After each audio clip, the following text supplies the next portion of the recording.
In 2018, millions of subscribers to Goop, Gwyneth Paltrow's $250 million natural lifestyle company, were introduced to a new promoted product, the $135 Implantorama, a do-it-yourself coffee enema device. The product's website claimed that coffee enemas can mean relief from depression, confusion, general nervous tension, many allergy-related symptoms, and most importantly, relief from severe pain. The company told its consumers, ask not what your colon can do for you, but rather what you can do for your colon. Coffee enemas were even endorsed on Goop by seemingly respectable physicians, namely a cardiologist, Alejandro Junger, identified as an adrenal fatigue expert, and holistic psychiatrist Kelly Brogan in her New York Times bestseller, A Mind of Your Own, The Truth About Depression and How Women Can Heal Their Bodies to Reclaim Their Lives. What's the problem? Well, it turns out that shooting coffee up your bum will not help with depression or any other health concern.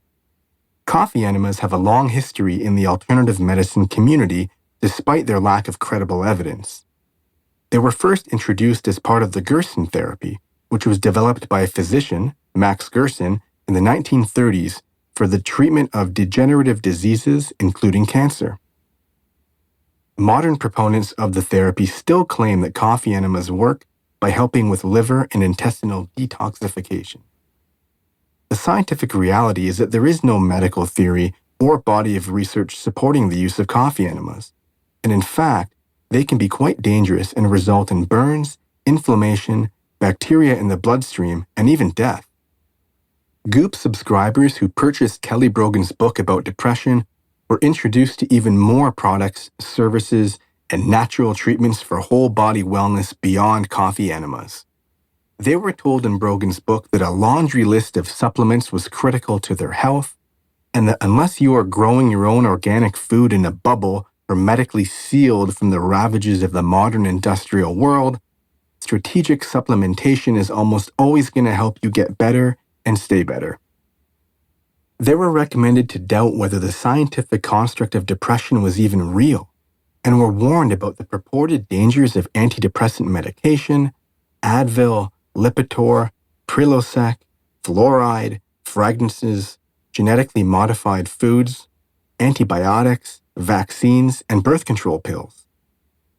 In short, they were sold a cornucopia of misinformation.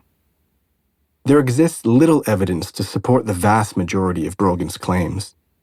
For example, in the American Psychological Association's official clinical practice guidelines for the treatment of depression, which were developed by health professionals from psychology, psychiatry, and primary care, as well as community members who self-identified as having had depression, it's recommended that depression be treated with evidence-based psychotherapies and antidepressants.